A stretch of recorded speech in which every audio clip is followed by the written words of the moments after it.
skies, and in some rain, obviously, with the windshield wipers going. Let's hope that they're not doing what we call sometimes entering the bear's cage, coming out of the rain right into a rain-wrapped tornado at this point. Members of the District of Columbia National Guard deployed to support government officials and district residents during Winter Storm Jonas. Soldiers and airmen dispatched to various locations around D.C., providing support using military vehicles to transport supplies and essential personnel. The district guardsmen also helped emergency response vehicles and civilians trapped in the that storm. left a trail of debris in the city of Quchigaya. Video footage shows what appears to be a tornado. Firefighters and police say the powerful winds ripped through parts of the city and damaged more than 300 buildings. To 100 meters across.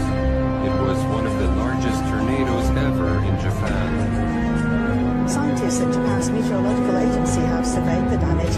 They've determined the tornado's strength. They say it measured 1 or higher on a scale between 0 and 5. The scientists say a level 1 tornado packs winds of about 120 to 175 kilometers per hour. The Vatican knows, and I have some local connections there that I know about the Vatican and what they're doing. The Fortune 100 companies, they're getting ready and being prepared. Creative forensics when it comes to secrets and how military intelligence knows about things before they happen. Because of what I do and what I do professionally, I interact with people involved with law enforcement, including the FBI. Would the federal government of the United States of America lie to you? Creative forensics. Of course they would, and they have for decades. Creative forensics. My first-hand awareness began in year 2000. 2 different men, friends of mine, they're both researchers. They approached me and they said, John, there's this thing that's going to happen. We're not sure about the date, but it's going to happen. When it does, there's going to be abrupt climate change. There's going to be 200-mile-an-hour wind. I need to find out if this is true. And my confidential source, a friend of mine, he says, John, it's exactly what you said it is. It's coming. It's going to hit us. It's going to hit us hard. And there's going to be 200-mile-an-hour winds. And there's going to be massive tidal waves and earthquakes and all the rest of all the things that you said.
Scientists are telling us we're heading into a new ice age? What? The Earth is warming. On what timescale? This year was the hottest year ever. Was that before or after NASA and the NOAA altered the temperature record to make recent years warmer? Recent research, however, suggests that there is a possibility that this gradual global warming could lead to a relatively abrupt slowing of the ocean's thermohaline conveyor, that's the Gulf Stream, ladies and gentlemen, which could lead to harsher winter conditions, sharply reduced soil moisture, and more intense winds in certain regions that currently provide a significant fraction of the world's food production. With inadequate preparation, the result could be a significant drop in the human carrying capacity of the Earth's environment. That means people are going to die. That's what that means. What will be happening in the future with abrupt climate change? The science fiction is what's going to cause it. And the science fiction is human activity creating CO2 greenhouse gases. That's the science fiction. And quite frankly, because you can do this from your home if you've got internet access, there's buoys out there in the Atlantic that give 24-hour, 7-day-a-week readings of the ocean temperature. And anybody can do this any place. You don't need to be on a little island off the coast of Scotland. And they're watching the ocean temperature. And then there's a dramatic drop in temperature on one buoy, then another buoy, and so forth. And what they're watching is the North Atlantic thermohaline conveyor, which is also called the Gulf Stream. Just a couple of years ago, there was an announcement that the Gulf Stream had slowed down by 30%. My private sources tell me it's been more than that. ClimateGate was hype and it's been debunked. The UK Information Commissioner found the ClimateGate scientists guilty of breaking the law by hiding data from the public. What we're going to learn today is known by the major world governments. I doubt the president of Zimbabwe knows what we're going to talk about, but the heads of England, Canada, United States, Russia, China, they all know, and they're making preparations. The Vatican knows, and I have some local connections there that I know about the Vatican and what they're doing. It's coming, it's going to hit us hard. And there's going to be 200-mile-an-hour winds, and there's going to be massive tidal waves and earthquakes and all the rest of all the things that you said. Because I did pretty quickly learn what would be causing the rising ocean levels and abrupt climate change. And the Arkansas, Missouri Ozarks are one of the known safe havens when all these events take place. You want to get to the heart of the matter, that's the way it's done. You find witnesses who don't know each other that have the same information, and you interview them at different times, different places. On one of the breaks, I have a man walk up and introduce himself to me. He says, "John, I'm in the insurance industry. And we've wondered for years, us in the insurance industry, why is there such a cluster of retired Navy people in the zip codes of the Arkansas, Missouri Ozarks? Now I know. Now I got my answer." The Navy knows. Another pistol student of mine, a retired Navy guy, I said, "What's the altitude of your new home?" He told me to the foot the altitude of his new home. How many people can do that? Almost nobody. He told me to the foot the altitude of his new home in the Arkansas, Missouri Ozarks. How many planets are there in our solar system? 9? Okay.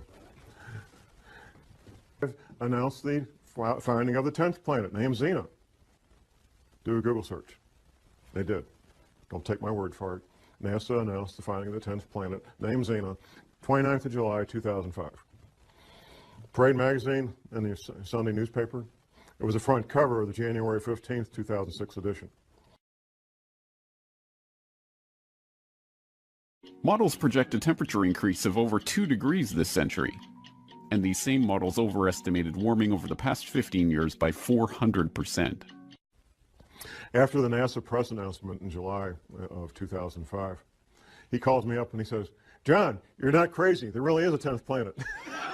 NASA said so. I said, "Thank you very much." There has to be a cause. The cause is the 10th planet. Now, what NASA is calling the 10th planet is not the 10th planet we're concerned about. It's the 10th planet that's referred to in the Bible, also called wormwood.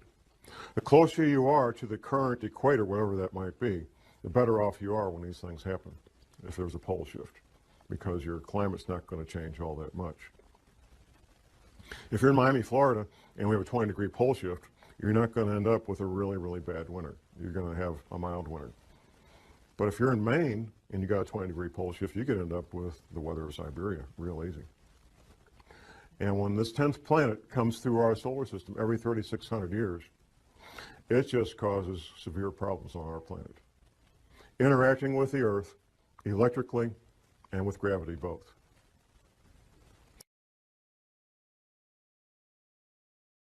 climate denial is a well-funded conspiracy. Actually, the real money is to be made in global warming alarmism. Professor James McCanny, who is a credentialed scientist, has written a number of books on this. He's a real astrophysical scientist, and he knows about this stuff. I'm a private detective and a researcher. I'm not a scientist. But I can tell you what the scientists say, because I've read their books. And I can tell you what Dr. Velikowski said, because I've read his books. And I can tell you what the Bible says, because I've read the Bible. And all these things are true, and all these things are in the process of happening right now. Where is all this water going to come from? Up until last year, I was thinking, oh, melting ice at Antarctica, melting ice at Greenland. But that, how could it melt that fast? Well, it can't melt that fast, even with what we're going through. It turns out the answer was right in front of me all the time. There is a bulge of water at the equator. It turns out that sea level varies as much as 494 feet up and down from that rock in Cornwall, England. Now that's like a 50-story building. I mean, it's a lot of water. And there's a bulge of literally millions of cubic miles, 1 mile by 1 mile by 1 mile, cubic miles. Millions of cubic miles of water bulge at the equator of this planet. It wasn't common knowledge for John Moore, I found out. It's not common knowledge for most people. It's held in place by two things, the rotation of the Earth and gravity. Anything that changes our true north, our pole, by more than just a couple of degrees will cause that water to be disrupted. And there's a technical term for it, slosh.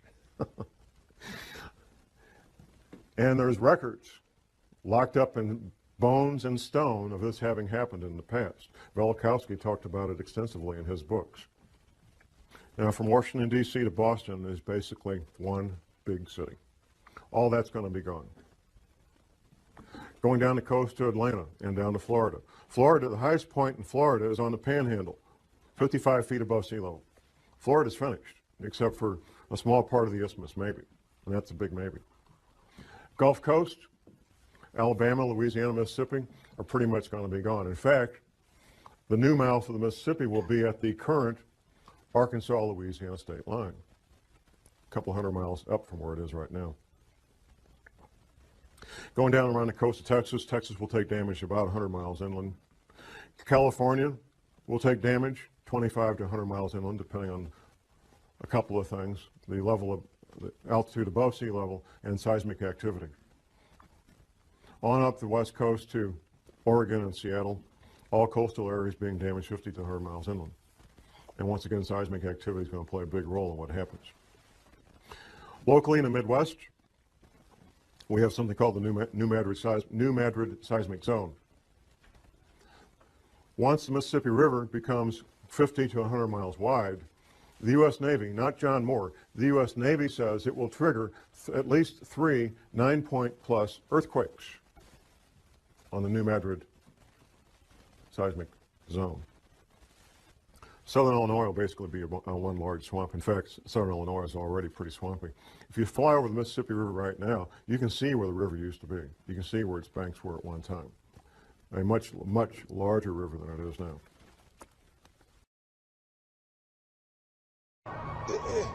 It's from Time Magazine, Monday, June 24th, 1974. Yes, to quote the title of Penn and Teller's TV series, this video will look at bullshit, or to put it more politely, urban myths that have grown up around the subject of climate change. Now, the real timeline. These relocations, which you could call evacuations, are due to have everybody who's part of continuity of government planning. It's not all federal employees. If you work for Health and Human Services, you're toast. There's no place waiting for you in Denver.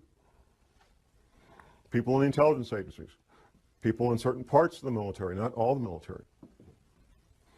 The scientists, the engineers, the doctors that they want to have in these shelters.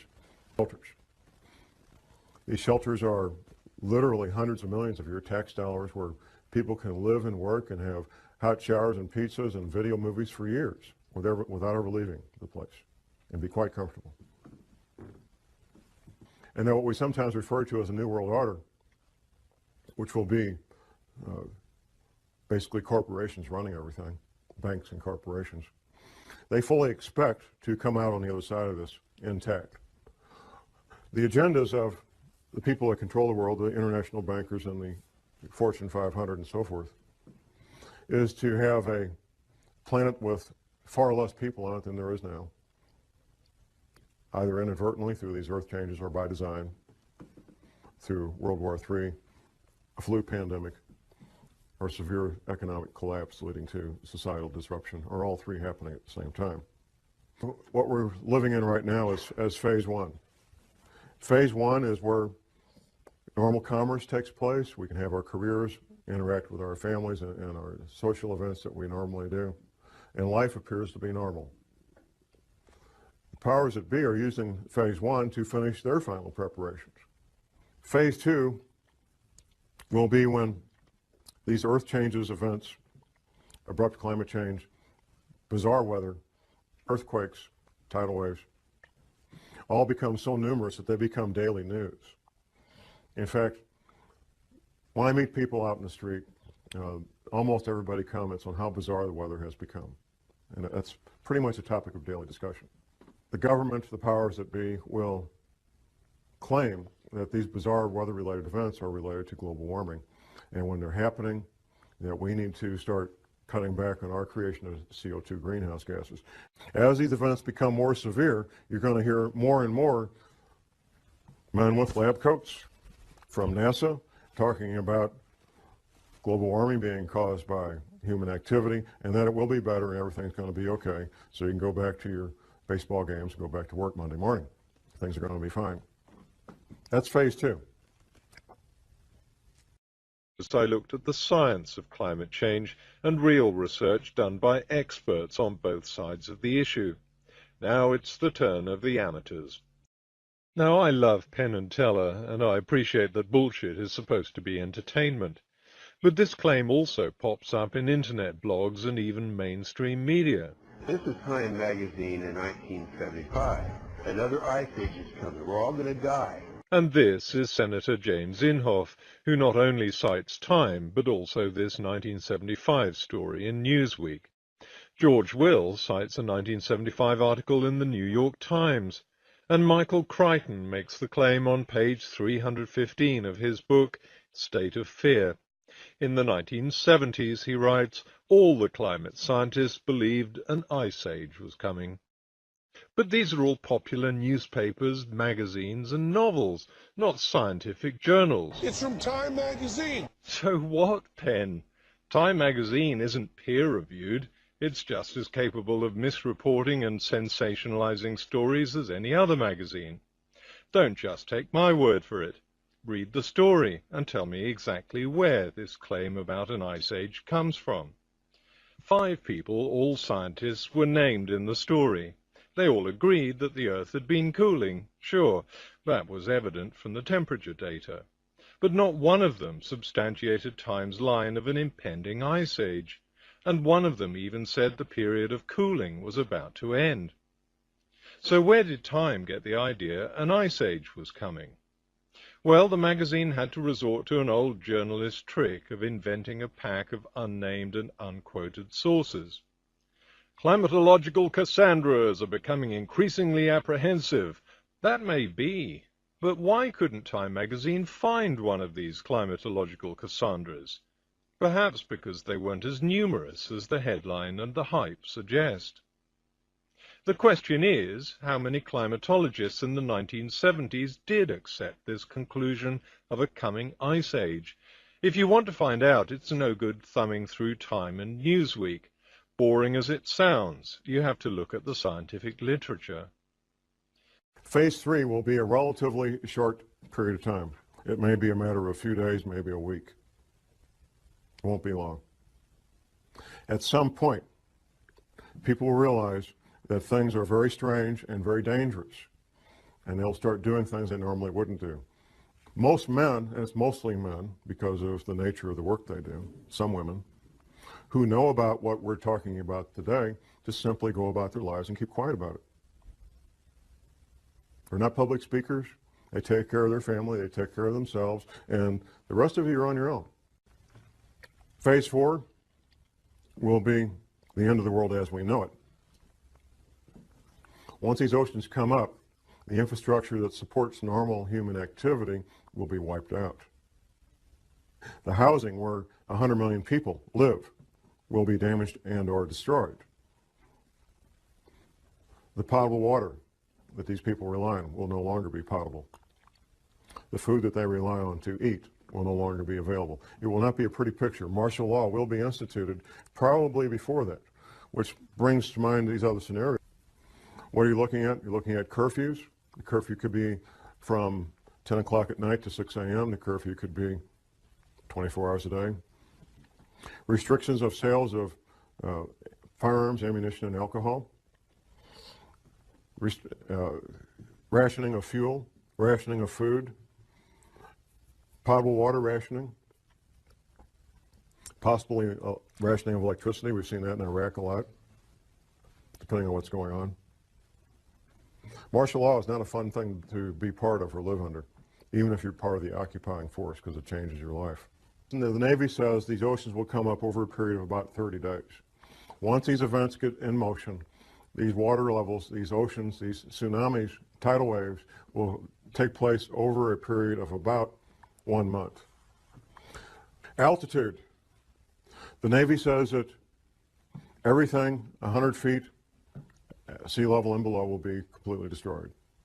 The Navy says everything at 400 feet and below is at risk of being damaged and or destroyed. But there's more to this. There's how close you are to densely populated areas. Now, the Appalachian Mountains, for example, in North Carolina and so forth, would be highly desirable places to be if it wasn't for being so close to literally tens of million people who are going to be hungry and without potable water and without electricity. That's what makes those areas undesirable, even though they will be safe in terms of geology and rising ocean levels. Dollars, if you call a dollar up value for future use, possibly gold coins, possibly silver coins, to store up a lot of value in a compact area, compact space. Before, however, I would get gold coins or silver coins, I think I would look at other aspects of preparedness. That's why I want to focus on the final part of this presentation is preparedness. So let's look at the stepping stones, the building blocks of preparedness. First of all, and most important, is spiritual preparedness. That our American POWs who were incarcerated in POW camps in World War II, our American POWs who had strong spiritual beliefs, were far more likely to survive what went on in his POW camps than those who did not. Eating the same food, having the same medical attention, doing the same work, wearing the same clothes, living in the same buildings. Those who had a strong spiritual foundation were far more likely to survive those conditions. We know that for a fact. It's not my job to tell you what your spiritual beliefs should be. My job is to tell you you need to have strong spiritual beliefs, whatever that might be for you. Next comes skills. The skills of a farmer, a gardener. You will be growing your own food. The skills of a paramedic. In a future where things no longer work like we're used to, you're going to be your own paramedic, or you're going to sit there and watch your loved one bleed to death from a chainsaw accident or whatever it might be. An EMT course is 1 semester at your local junior college, maybe $100, $200, and you'll know more about emergency medical matters than 99% of the people in this country. 1 semester at your local junior college. You don't need to worry about passing a test unless you intend to be a paramedic or an EMT. You don't need to worry about taking a test at all. You want to learn the skills, and you want to get a kit equal to your skill level. Now, the paramedic training is 3 more semesters of college on top of that first one, and then you'll have a skill level almost equal to a medical doctor when it comes to emergency medical treatment. The skills of a ham radio operator. I've been in places, I've been in combat, and I know what it's like not to know what's going on. Being able to instantly and effectively communicate with your friends and loved ones, and we found this out during Hurricane Katrina, two-way radio communication that you control could mean the difference between life and death. In Hurricane Katrina, it was a matter of life and death for many people. the ability to communicate with their loved ones, let them know they were okay, ask for help, or be able to give help. The skills of a backpacker, being able to carry everything you need on your back, your shelter, your clothing, your hygiene needs. Being able to clean yourself out in the field, prepare food out in the field, and do so in a manner that doesn't make you sick. Being able to take water out of a stream and filter it so you can drink it without getting sick. All the things that a backpacker knows, the skills of a soldier. In a severe crisis like Hurricane Katrina, for example, you're your own cop, you're your own soldier, or nobody's protected. That's what it comes down to. You become your own soldier, you become your own police officer, and you protect your loved ones because of these skills that you learn. Animal husbandry. In a severe long-term crisis, having goats and sheep and chickens and ducks and rabbits can mean the difference between a fairly good and healthy diet and one that's terribly lacking in protein. It's extremely difficult to get the protein you need from an all-vegetable diet. Extremely difficult. The skills of a carpenter, of an electrician, of a plumber, things that we may call up a professional to do now, you will be on your own to make these repairs. The skills of an automobile mechanic. All these skills take years to learn, and you can't learn them out of a book, at least not and be very effective. There's some things you can learn out of a book, but without practical application, you're just guessing at how this stuff works. The first thing you notice is an admission from a lot of scientific bodies that there was great uncertainty about the climate in the 1970s. Okay, but was there any kind of consensus? Well, if all or most climate scientists were predicting another ice age back in the 1970s, there should be lots of scientific papers from that time supporting that conclusion. After all, there are hundreds of scientific papers today supporting anthropogenic climate change. A review published in the Bulletin of the American Meteorological Society looked at the scientific literature rather than the popular press. 3 climatologists searched scientific journals between 1965 and 1979, and yes, they found 7 papers predicting not an ice age, but global cooling. The only problem is, they also found 44 articles predicting global warming. Even though the world was cooling in the 1970s and had been for 3 decades, even so, 6 times as many climatologists predicted that the danger was global warming, not global cooling. For the purposes of propagating an urban myth, the claim about a consensus on an imminent ice age simply does the rounds unchecked, even when it's dressed up as science. I mentioned Wisconsin will be gone. The Great Lakes will become one vast inland sea joining up with Hudson Bay up in Canada. That's what the Navy says. Gone. Wisconsin's gone. It's finished. There's not going to be any more Wisconsin. Florida's gone. Louisiana, Alabama, Mississippi, finished, gone. Some science in there, some science fiction. The science is about what will happen in the future, abrupt climate change and rising ocean levels. The science fiction is what's causing it. It's not man-made greenhouse gases, like he says. That's a distraction. And that tactic was decided on many, many years ago, sometime in the late 70s, early 80s, that they would use that as the pretext to keep people thinking things are going to be okay. The science leaves out something, and the science fiction adds something. Al Gore gives a timeline for when these events are going to happen. Abrupt climate change and rising ocean levels. The timeline that Al Gore gives in his movie is the same timeline that the federal government gives out through the NASA Goddard Space Flight Institute. Say that fast 10 times. The NASA Goddard Space Flight Institute, which the Queen, Her Majesty, visited last spring when she was in this country, by the way, because she's got taking a sudden interest in science. It's kind of clever what they did in the movie, the way they said it. But in 2016, things will start to get bad, abrupt climate change and rising ocean levels.